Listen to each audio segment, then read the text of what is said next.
Cristóbal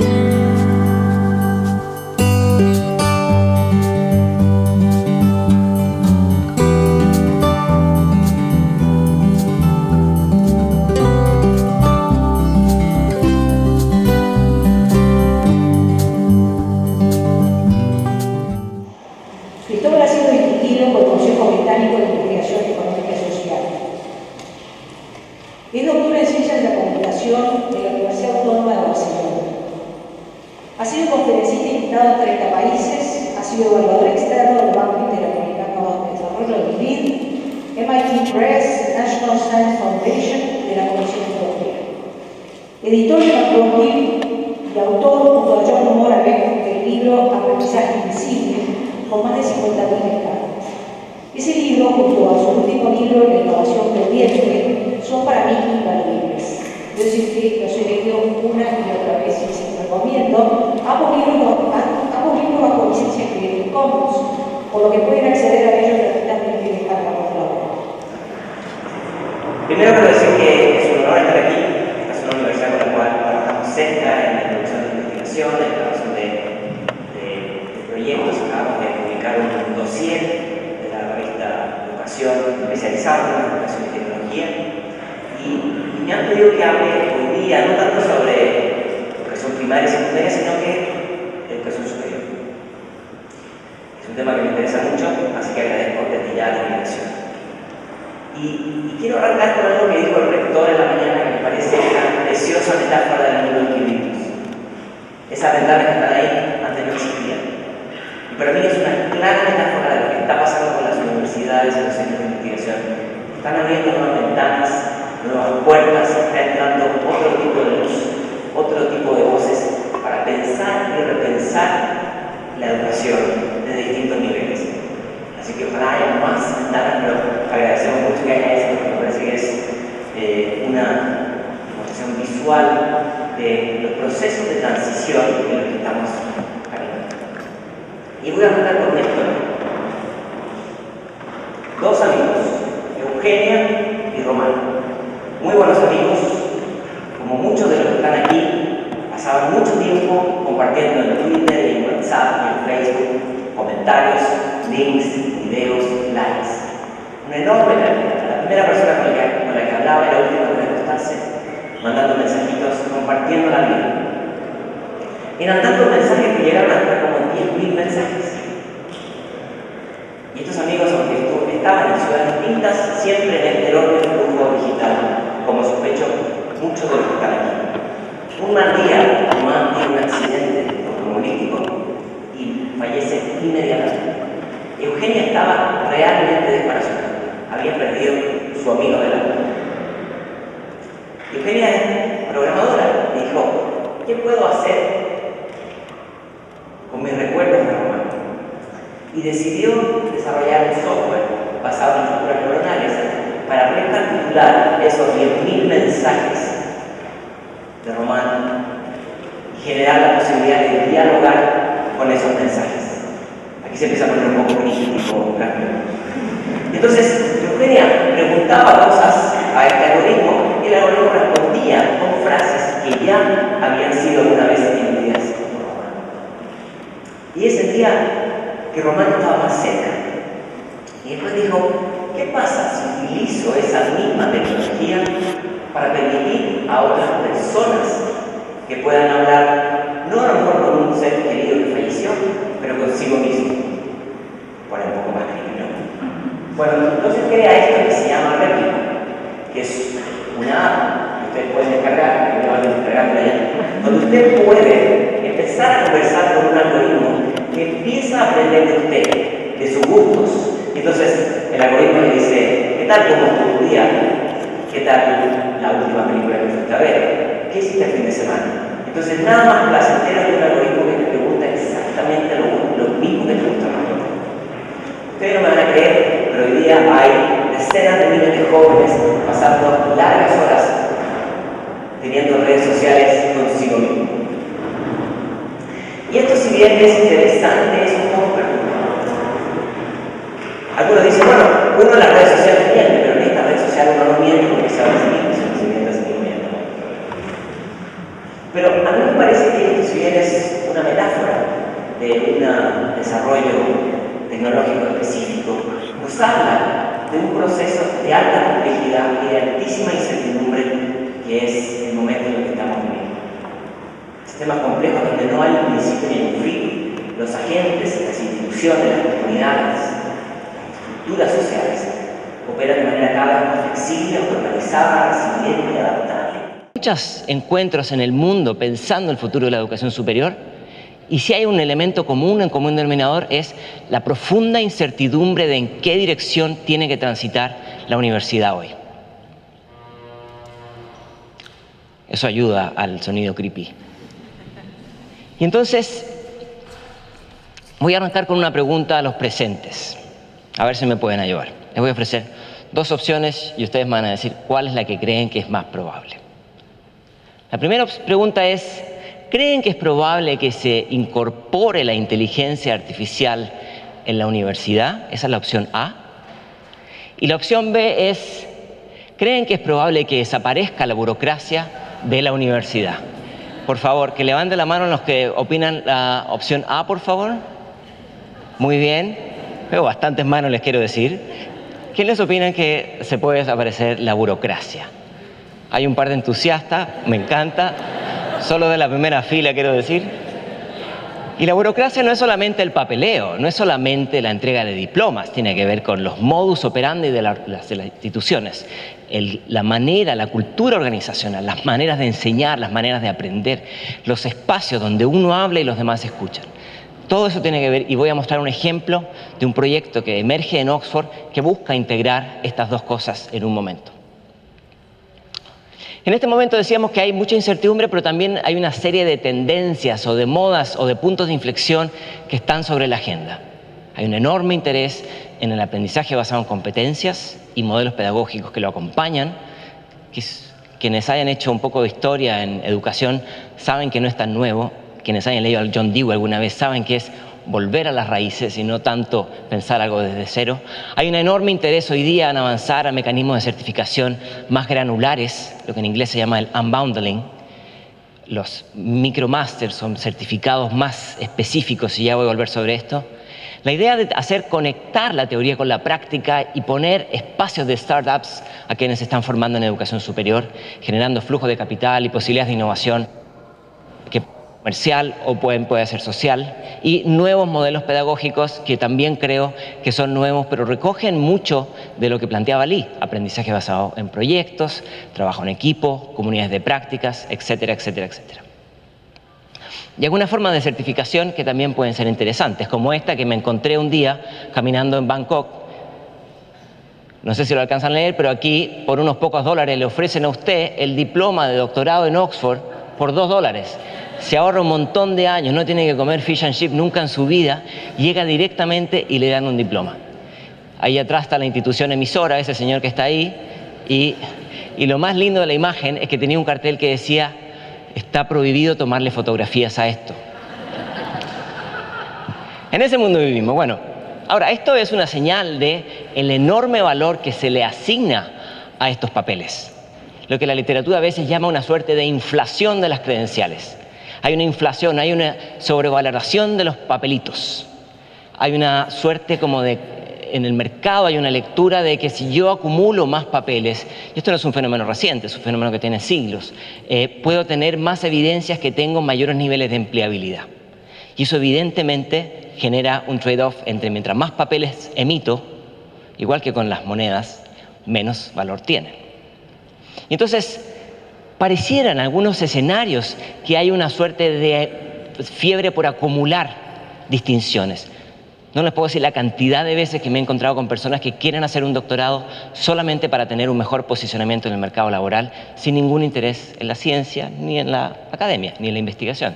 Eso me parece que es un síntoma de una inflación muy clara. Y hay otra inflación también que está muy de moda hoy día, que es la inflación de los rankings. Yo celebré mucho una de las preguntas que hubo sobre eso. Rankings en distintos niveles, la sobrevaloración de ciertas dimensiones que unas pocas instituciones definen y que con eso miden la matriz de progresión de la educación superior en todo el mundo.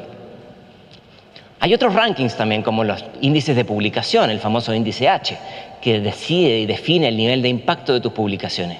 pero que también tiene cierto nivel de perversión porque a veces se valora más dónde publicas que lo que publicas. Y entonces pareciera que lo más sustantivo queda adjunto a algo no tan sustantivo.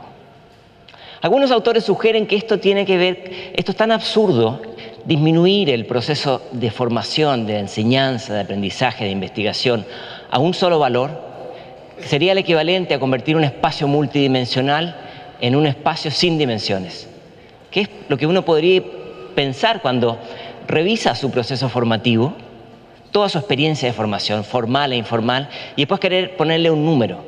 El costo de simplificación que tiene eso es altísimo, y quiero decir que eso también va en desmedro no solamente de aquellas regiones que no definen los rankings, sino que también va en desmedro de algunas disciplinas que son consideradas menos productivas que otras. Y esto tiene que ver con lo que se llama la ley de Woodward, ¿no? Cuando una medida se convierte en un objetivo, deja de ser una buena medida. Piensen en la prueba PISA y en cómo el ranking a veces es más importante que los procesos que hay detrás. La ley de Woodward es como una sombra que muchas veces pulula sobre la educación superior. Yo les hablaba de la burocracia y de la inteligencia artificial y me parecía interesante y oportuno arrancar con esta noticia que se publicó en The Higher Education. Académicos de Oxford han anunciado hace pocas semanas crear la primera universidad blockchain. ¿Se acuerdan cuando los MOOCs estaban de moda? Bueno, ya no están de moda. Entonces ahora hay una nueva moda que se llama blockchain. Pero vamos a desarmar un poco el proyecto para entender un poco qué hay detrás. ¿Qué es lo que hay detrás? Un grupo de investigadores, como decía, de esta universidad decidieron crear una universidad que se llama Wolf, que no tiene campus, que funciona en una app. Hasta ahí uno podría decir, bueno, pero es como e-learning, ¿no? Y ellos lo llaman la primera universidad blockchain. Pero dicen ellos, funciona más como un Uber para los estudiantes que uno recoge y toma lo que le sirve, o un Airbnb para los profesores, es decir, uno ofrece aquello en lo cual se siente cómodo. Y entonces uno va y hace cherry picking, recoge aquellos contenidos que le interesan, y en vez de ser uno a muchos, como suelen ser los cursos masivos en línea o los programas de contenidos gratuitos del OpenCourseWare y otros, es uno a uno. Tú y yo nos sentamos en una sesión de Skype o 1 a 2 y discutimos. Muy en el modelo de Oxford, es decir, discusión, análisis y publicación de 2 ensayos semanales. No es un elemento masivo, sino que es la escasez en los entornos digitales. Entonces, inspirados en esta universidad, proponen, 1, que el 80% de los profesores de esta universidad sean de universidades elites, ofreciendo una renta interesante, pero por sobre todo aplicar altos niveles de inteligencia artificial para disminuir al máximo los procesos administrativos que hacen tan tediosa y económicamente pesada la administración de las instituciones. Y por supuesto, los certificados ya no son certificados que uno pueda plagiar, como el de Bangkok, sino que tienen un sistema de encriptación similar al que se usa en las criptomonedas tipo Bitcoin, ¿no? ¿Qué permite eso? Que cuando se emite el certificado, uno lo puede exhibir teniendo la certeza, o el empleador tiene la certeza de que eso es legítimo y no es necesario ir a confirmar con la institución emisora si es o no, que es la realidad de muchas emisiones de títulos hoy día. En ese contexto arrancamos, pero quiero empezar con esta imagen de Levi Murnane que muchos de ustedes deben conocer, que es una imagen que me parece a mí representa la transición hacia una sociedad del conocimiento con un decrecimiento de aquellas actividades de orden rutinario y un incremento en las actividades de orden creativo. ¿Tenemos audio a propósito, señor ingeniero? Vamos a ver. Y entonces vamos a hacer un zoom aquí, en las actividades de orden rutinario. Tenemos audio. Vamos a minimizar para cambiar la tarjeta de sonido. Muy bien. Perdón, una disculpa.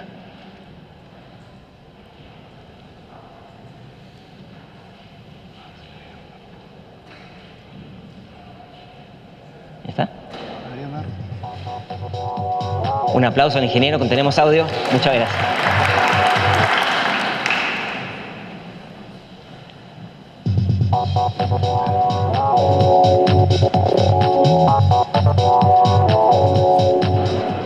Estos robots no son juguetes, son los nuevos empleados de Amazon y se llaman Kiva. En este centro de distribución en Tracy, California, más de 3.000 de estos robots ayudan a los empleados a satisfacer millones de pedidos. Este pequeño robot naranja sale, recoge la estantería adecuada y la trae en el momento preciso para que la persona tome el producto que va en el pedido del cliente. Antes de los Kiva, los trabajadores tenían que recorrer los pasillos del almacén para buscar los productos, pero ahora los robots se los traen directamente.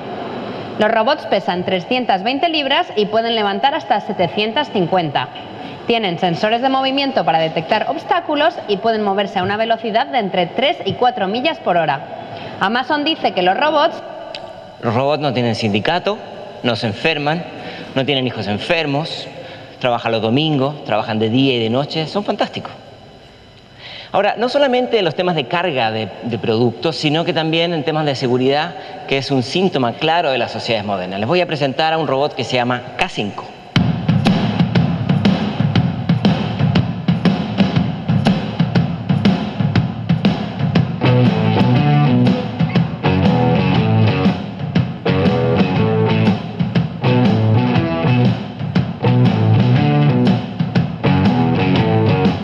Por $5.000 ustedes pueden tener, no miento, por $60.000 ustedes pueden tener un robot que vigila sus autos, hace face recognition, resuelve todos los problemas de esta sociedad expuesta a problemas de violencia.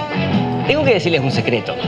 K5 todavía está en un proceso de ajuste, entonces a veces se producen algunos problemas, pero estamos trabajando en eso para que se resuelva. Ahora, vamos a hacer un zoom en la otra parte, en la otra cara de la moneda, que son estos trabajadores de cuello blanco, lo que Drucker llamó allá en el año 58, trabajadores del conocimiento.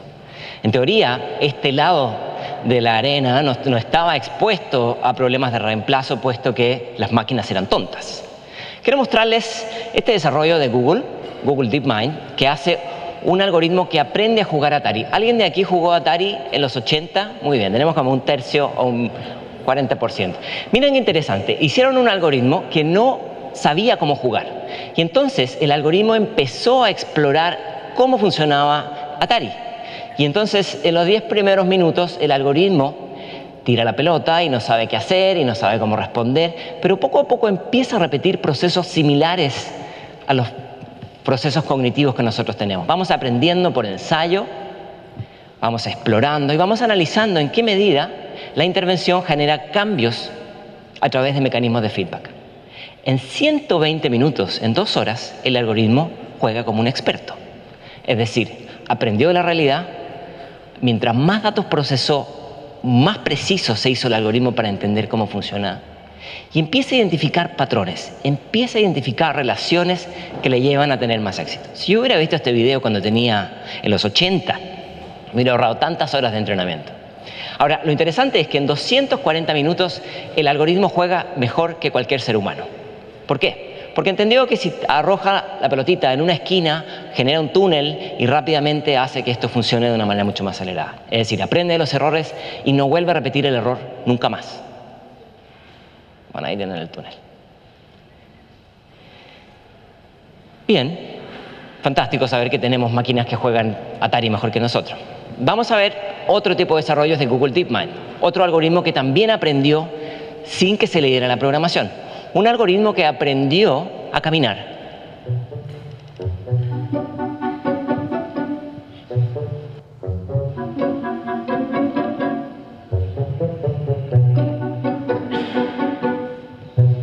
Camina un poco goofy, pero tiene equilibrio, puede sortear dificultades. Y ustedes dirán, bueno, ¿pero qué tiene que ver esto con la discusión de hoy día? Bueno, esto evolucionó rápidamente a esto, a Boston Dynamics, que yo les recomiendo dar un vistazo al sitio web porque es bien interesante, y empieza a convertirse en dispositivos de este tipo, que va siendo capaz de sortear espacios de complejidad mucho mayor, con capacidad de ajuste, regulación, moverse en espacios de mayor imprevisibilidad, y ellos dicen que tiene enormes bondades a la hora de búsqueda y rescate. Yo sospecho que lo quieren para otras cosas además que para búsqueda y rescate, pero no seré yo el que lo hable. Desde ya los profesores de educación física tienen problemas para jugar en este nuevo contexto. Todas estas cosas que estamos viendo son el producto de esta nueva emergencia de dispositivos que tienen capacidad de aprender. reconocer voz, reconocer audio, reconocer imágenes e incorporar software que tienen un aprendizaje autónomo. Y entonces, cuando lo empezamos a acercar hacia campos que tienen más que ver con el conocimiento o este cuello blanco, según las proyecciones de World Economic Forum, para fines de la década que viene, tenemos que el algoritmo puede escribir un ensayo equivalente a un estudiante de secundaria, para fines del 20 puede hacer un video creativo y para mediados de este siglo podrá escribir uno de los libros que saldrá destacado entre los bestsellers del New York Times. ¿Será esto ciencia ficción? No soy yo quien para decirlo, pero sí queda claro que esta no parece ser una revolución adicional, no es incremental, sino que pareciera ser más radical, utilizando las palabras de Schumpeter. Bueno, la sociedad del conocimiento, una de las importantes plataformas que tuvo fueron los call centers, estos espacios de microcoordinación con empleados que no necesariamente eran altamente calificados. No sé si alcanzaron a ver la semana pasada esta noticia, pero les voy a mostrar el último anuncio que presentó Google, donde muestra a un agente inteligente, una especie de Siri, que habla con una persona para pedir una cita. La persona con que está hablando el algoritmo no sabe que está hablando con una máquina. A la izquierda de la pantalla van a ver a Google y a la derecha van a escuchar a la persona. Está pidiendo una cita para ir a la peluquería. Más audio, por favor. Hi, I'm calling to book a women's haircut for a client. I'm looking for something on May 3rd. ¿Cómo subir el audio? Sure, give me one second. No. Sure, Un poco despacio, pero se puede escuchar. At 12 p.m. We do not have a 12 p.m. available. The closest we have to that is a 1:15. Do you have anything between Ahí 10 responde a.m. Google. and 12 p.m.? Depending on what service she would like. What service is she looking for? Just a woman's haircut for now. Okay, we have a 10 o'clock. 10 a.m. is fine. Okay, what's her first name? Imagínense esto para reducir procesos burocráticos.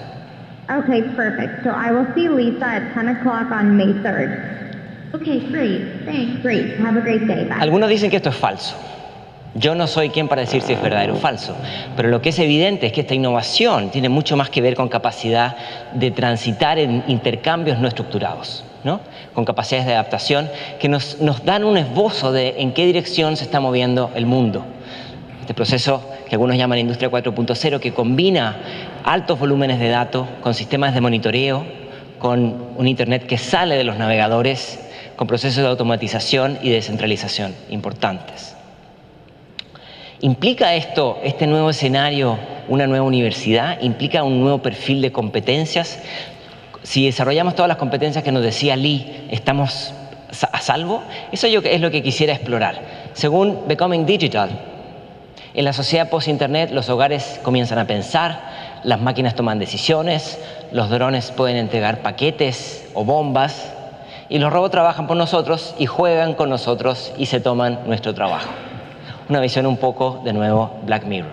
Yo creo que es un poco más complejo que eso, pero no hay duda que hoy día, mucho más que hace 5, 10 o 15 años, estos agentes permiten una cosa que es lo que este famoso músico David Byrne llama una posibilidad de remover la interacción humana de los procesos de compra o de acceso a servicios.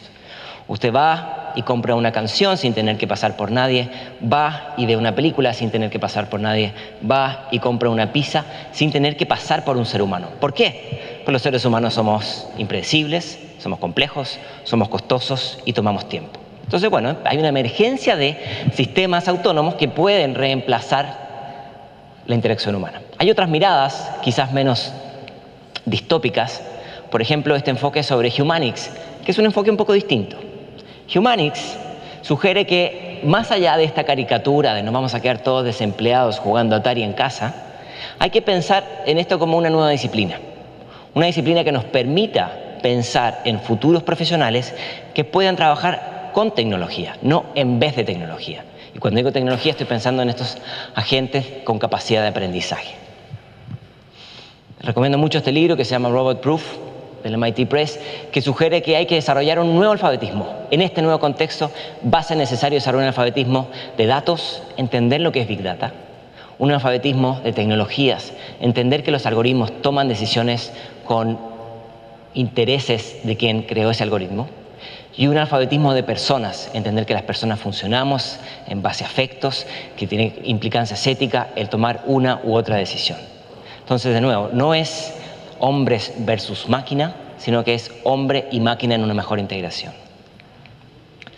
Pero sin embargo, a pesar de eso, hay una suerte de paradoja digital. ¿Por qué?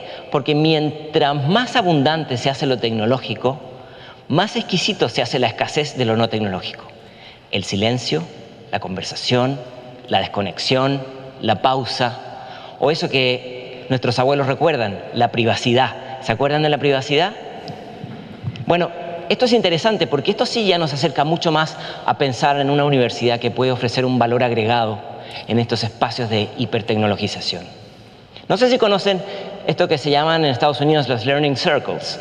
Es gente que quiere aprender algo, no tiene interés en volver a la universidad, toma de los MOOCs y de los cursos masivos en línea y de los contenidos de recursos educativos abiertos, contenidos de valor, los descarga y se reúnen en una biblioteca, en una cafetería, en un museo, para hablar sobre los contenidos, para compartir experiencia. Ninguno de los que está sentado ahí es un experto, pero lo que están buscando no es expertise porque la expertise está disponible en los contenidos. Lo que buscan es una experiencia social. Y esto es interesante porque esto emerge como un spin-off de los MOOCs bajo la necesidad de, en espacios de tanta digitalidad, es bueno tener un poco de intimidad o de espacio de comunidad. Esto es lo que algunos autores llaman una revancha de lo analógico, es decir, donde lo analógico vuelve. ¿Alguien de los que está aquí tiene todavía en alguna bodega un disco de vinilo? Pues como 50%, muy bien. Bueno, ya saben, los vinilos están de vuelta, ¿no? El año pasado más de $1.000 millones se vendieron en los vinilos. Es decir, hay espacios de innovación pendular. Y yo creo que el gran desafío está en cómo adoptamos innovaciones que realmente generan valor y cómo removemos de la discusión aquellas que generan ruido, que son solamente pasajeras. Y esto tiene que ver, me parece a mí, con distintos procesos de transformación. Los cambios tecnológicos sabemos, bajo la ley de Moore, que son exponenciales, aceleradísimos. Una buena manera de darse cuenta es cuando uno ve una película de hace 2, 3, 4, 5 años, los autos son iguales, los edificios son iguales, la ropa es muy parecida, pero los teléfonos y los computadores parecen de otra época. Eso es una buena manera de darse cuenta de lo rápido que cambia lo tecnológico. En cambio, los procesos de cambio social, los cambios en la legislación, los cambios en cómo la universidad enseña, los cambios en nuestros comportamientos no son tan exponenciales. Muchas veces no son ni siquiera incrementales. Y esto no necesariamente es malo, pero teniendo en cuenta esta clara disociación de velocidades, tenemos que entender qué es lo que genera valor diferencial. Clay Shirky dice, las revoluciones no ocurren cuando las sociedades adoptan nuevas herramientas, las revoluciones ocurren cuando las sociedades adoptan nuevos comportamientos. Y es ahí donde me parece que tenemos que centrar la discusión. Hoy día la educación está en la mira de enorme cantidad de informes y de reportes y discusiones, y me parece bien. Ahora, una de las discusiones que permanentemente está es una suerte como de lamentarse que aunque se hace en proceso de educación formal, la gente no aprende o no aprende lo que debiera o no aprende lo suficiente. Eso a todos niveles y yo diría en todos los países. Pero al mismo tiempo pasa otro fenómeno que me parece igualmente interesante y es en espacios donde no hay educación ocurren más oportunidades de aprendizaje. En el transporte, en el diálogo inesperado con alguien, en el encuentro fortuito, empiezan a generarse muchas oportunidades de aprendizaje que trascienden lo educativo. Y la pregunta está en si desarrollamos capacidades metacognitivas para aprovechar esos otros espacios de aprendizaje no formal e informal con el igual entusiasmo. Decíamos que la universidad enfrenta una enorme cantidad de desafíos en este contexto. Enorme, enorme. Difícil saber por dónde empezar. Decimos que hoy día la exposición a tecnología nos lleva a dimensiones no sospechadas. Y si la universidad se ve en un proceso de tránsito importante, yo diría los estados tampoco saben qué hacer. No sé si les tocó ver el interrogatorio de este señor, pero mientras los políticos interrogaban a este chico que se demostraban como completos analfabetos de los discursos digitales, él se movía como pez en el agua. Y varios fotógrafos, varios periodistas tomaban fotos de políticos que estaban administrando sus cuentas en Facebook mientras lo interrogaban a él, ¿no? Ahora, detrás de esto está esta idea de Harari, de Homo Deus, de somos organismos informacionales. Y mi colega Luciano Floridi, de la Universidad de Oxford, dice, necesitamos proyectos de sociedades de información maduras, que estén basadas en nuestras fortalezas y no en nuestras debilidades. Nuestras fortalezas son la capacidad de explorar, la curiosidad, la capacidad de conectarnos con otras personas, y nuestras debilidades son nuestro interés en generar ganancia en cualquier transacción, nuestro interés en conocer la vida privada de otras personas, y necesitamos legislaciones que estén acordes a estos cambios. Esta tensión ocurre a nivel de Estado, pero también ocurre a nivel de universidades. Me parece muy importante lo que dijo Lee en términos de valorar la importancia de STEM. Pero cuando pensamos en estos enormes conflictos tecnosociales que están ocurriendo hoy día, a los que estamos todos expuestos, y más que nada en las generaciones que vienen, tenemos que pensar también en construir mejores puentes entre educación STEM, de ciencia, tecnologías, ingenierías y matemáticas, humanidades y otras miradas. De lo contrario, estamos parcelando la realidad y viéndola bajo distintas miradas.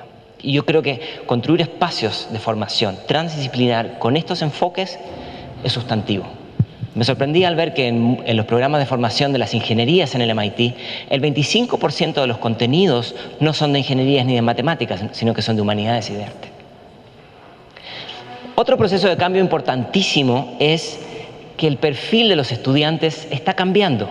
Está cambiando en edad, está cambiando en intereses, está cambiando en origen étnico, está cambiando en diversidad de una gran cantidad de enfoques. Y esto no puede enfrentarse bajo las mecánicas de uno para muchos de la misma forma. Sabemos también que estamos empezando a vivir mucho más. Harari habla de vivir hasta 120, pero las proyecciones más o menos serias fluctúan entre 80 y 100 años de edad promedio para fines del siglo. Evidentemente con grandes rangos de diferencia entre los índices per cápita por país. Pero lo que es un común denominador es que la cantidad de años que estamos viviendo es mayor. Y probablemente la cantidad de años que estamos trabajando también. Y entonces, pensemos que tiene que ver eso con educación. Imaginémonos, nos alcanza a ver mucho ahí, que una persona nace en el 2010. Termina secundaria en el 2028 y fácilmente puede vivir hasta el 2095.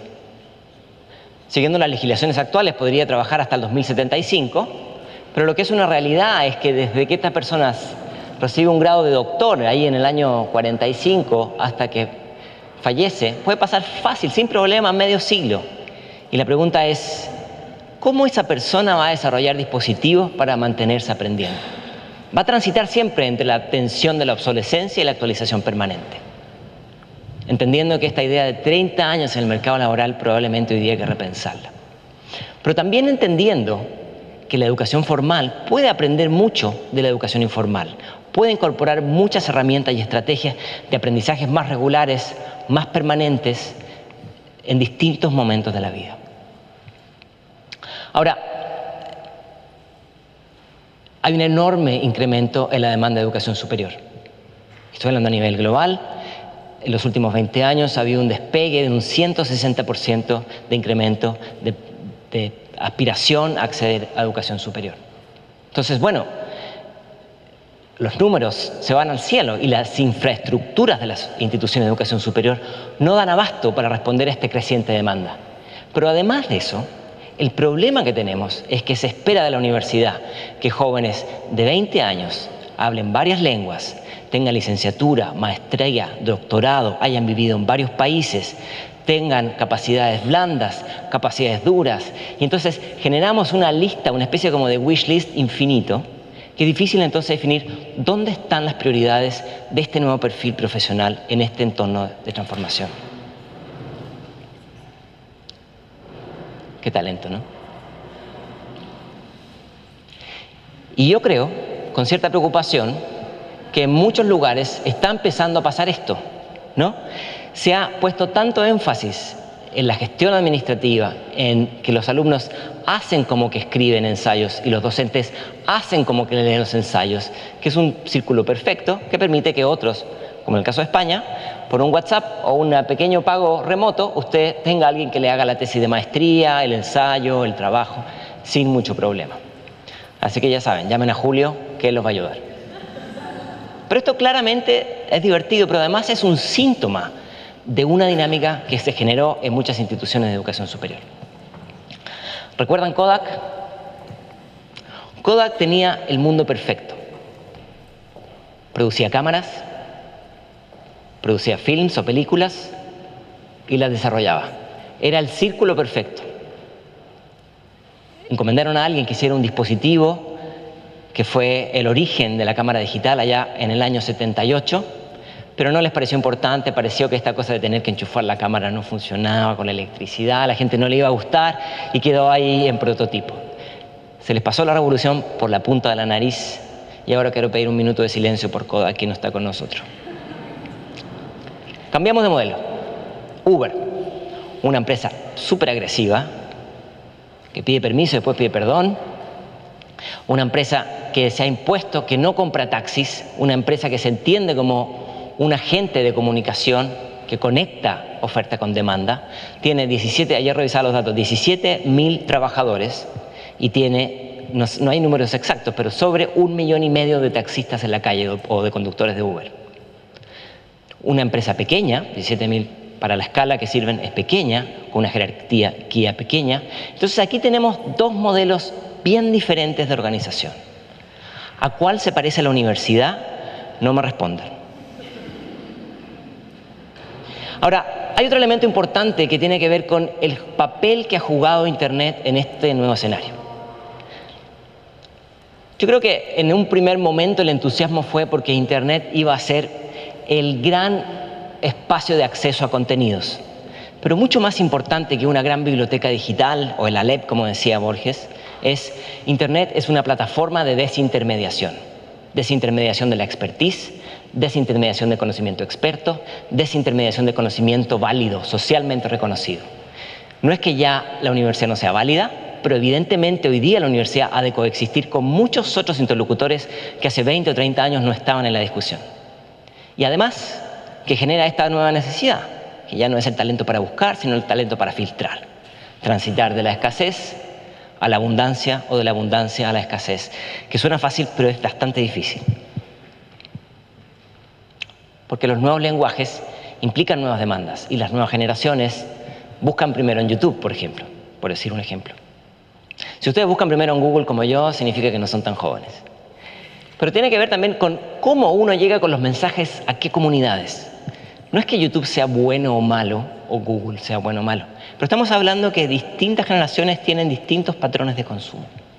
Muy bien explicado en el último estudio de Kids Online. La pregunta es, ¿estamos entendiendo estos lenguajes? ¿Qué cambios profundos generan? Y no son cambios de plataformas o de alfabetismos puntuales, sino que me parece a mí es una manera distinta de entender cómo trabajamos, una manera distinta de entender cómo interactuamos, cómo construimos con otros. El Mundo es Plano decía que las sociedades hoy día valoran sobre todo la capacidad de conectarte. No es la conexión de cables, como se ve en la imagen, sino es la capacidad de conectar contextos, la capacidad de conectar disciplinas. Y la educación yo creo que tiene todavía un enorme desafío, una pregunta abierta de cómo se conecta más la universidad, entre disciplinas, con la sociedad, entre comunidades intergeneracionales. Para darles un ejemplo, hace poco la revista Nature publicó esta imagen, que muestra cómo los científicos que en el 2018 viajaron a otros lugares, publicaron más artículos académicos. La posibilidad de transitar en otros espacios, de desenvolverte en nuevos contextos, de trabajar con nuevas comunidades, genera la posibilidad de explorar y ver las cosas de manera distinta. Evidentemente, movilidad y publicación no es una correlación, pero nos da una luz del valor que tiene el ser capaz de transitar despacio. Y esto también nos habla de la emergencia de nuevas carreras, nuevos empeños, nuevos perfiles. Déjenme darles algunos ejemplos de empleos que no existían hace 10 años. Desarrollador de apps, no existía.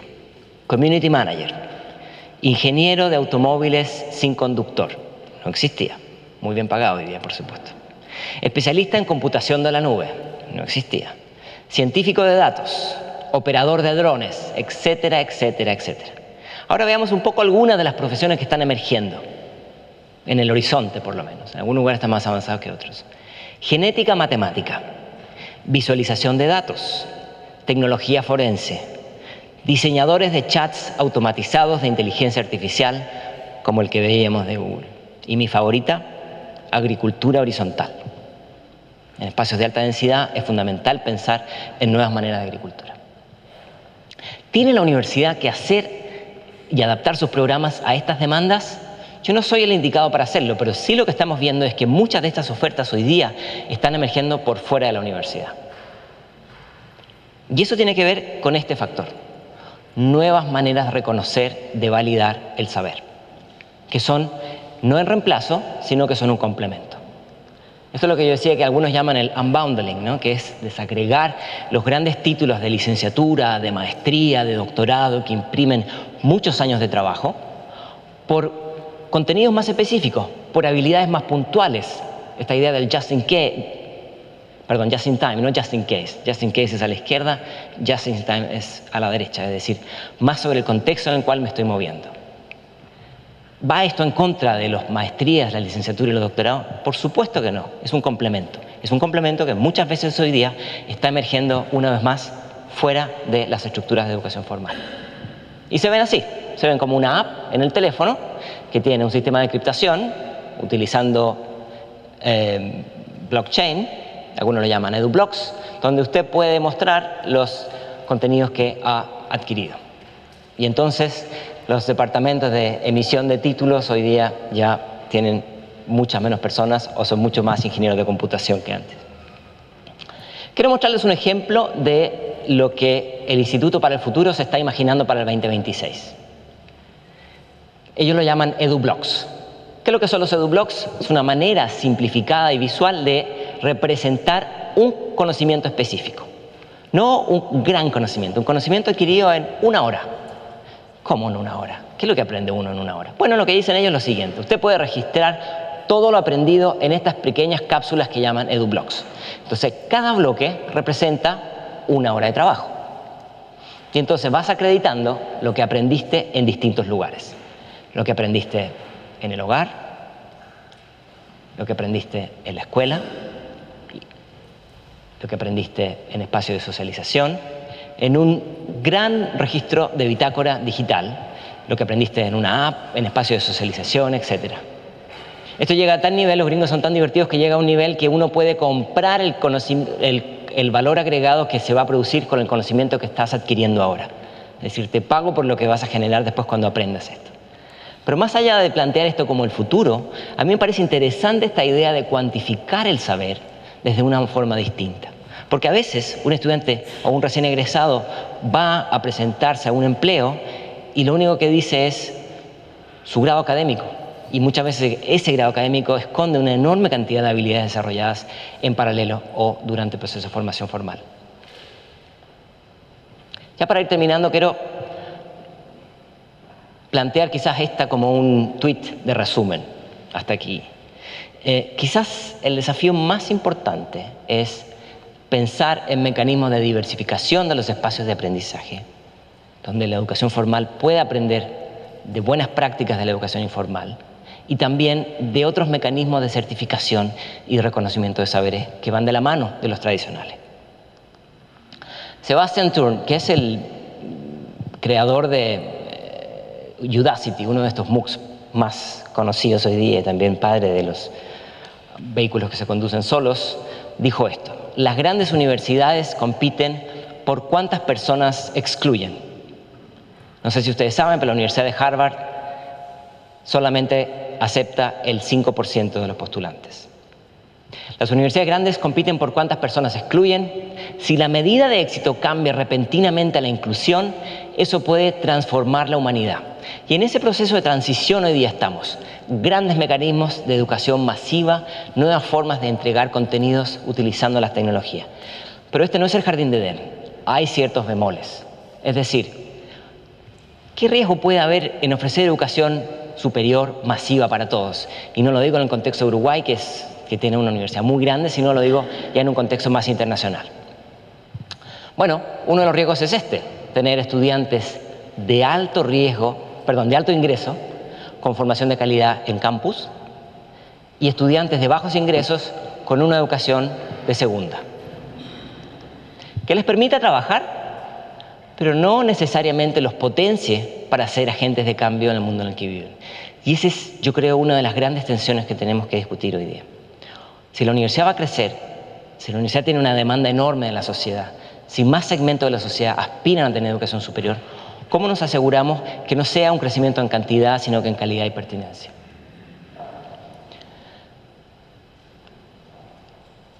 Me parece que cuando pensamos en conectar lo que se aprende cuando se aplica lo que se aprende, es fundamental pensar de manera global. Y pensar de manera global significa, esta es una invitación, a poner en los laboratorios los desafíos de desarrollo sostenible del 2030. Pensar en trabajar en problemas que son relevantes para una comunidad internacional. ¿Cuántas veces las universidades inventan problemas y a veces tenemos tantos problemas disponibles aquí por los cuales podemos explorar? Yo creo que la invitación que podría hacer hoy día es a pensar en red. No tanto en redes de cables, sino que a pensar de una manera sistémicamente compleja. Porque vivimos hoy día en una sociedad compleja, decíamos al principio.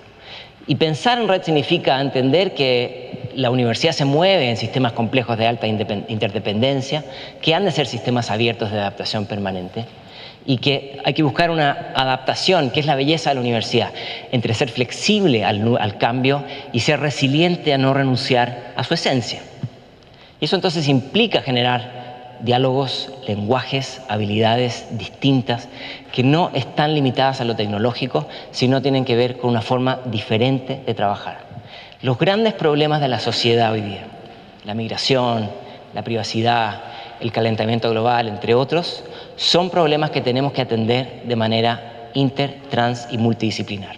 Por lo tanto, tenemos que construir mejores puentes entre las distintas formas de aprender.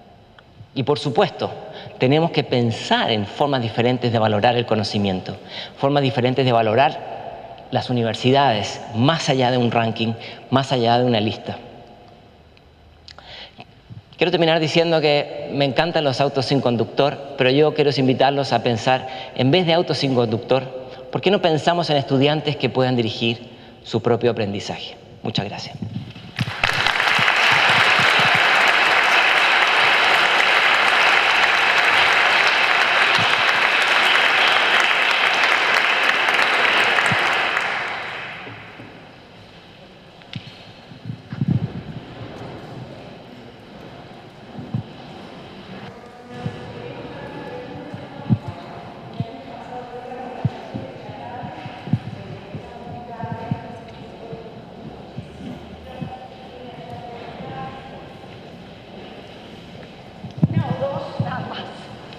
Porque si no nos llegamos a los talleres de la tarde y la gente tiene que almorzar, obviamente. ¿Alguna pregunta? No lo quiero inhibir.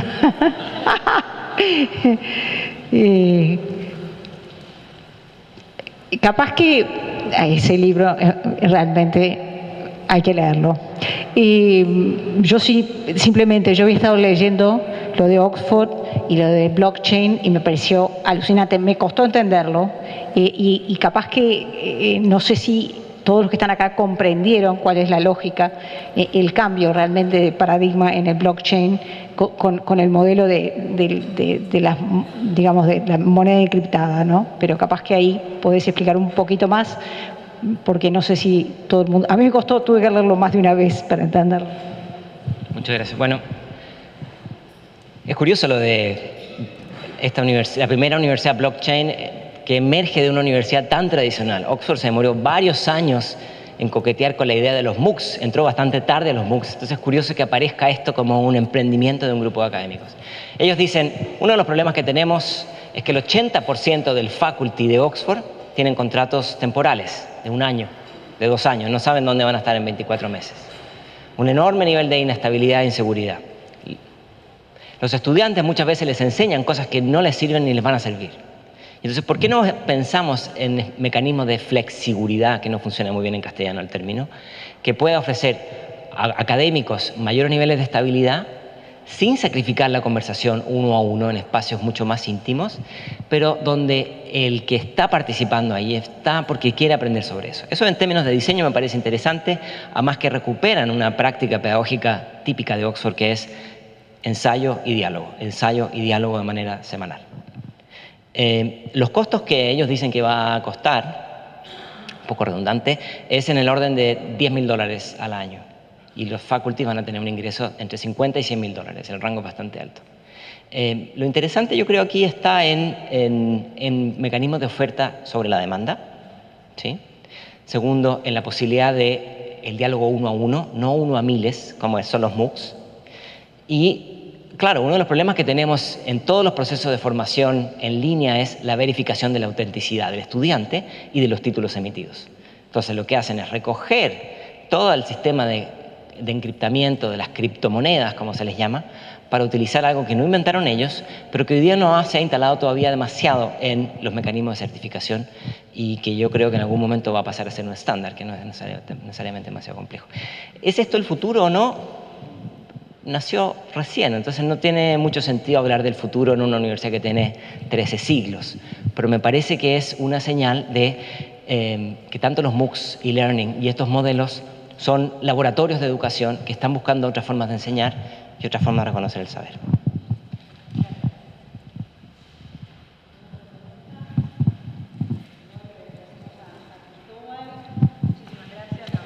Gracias.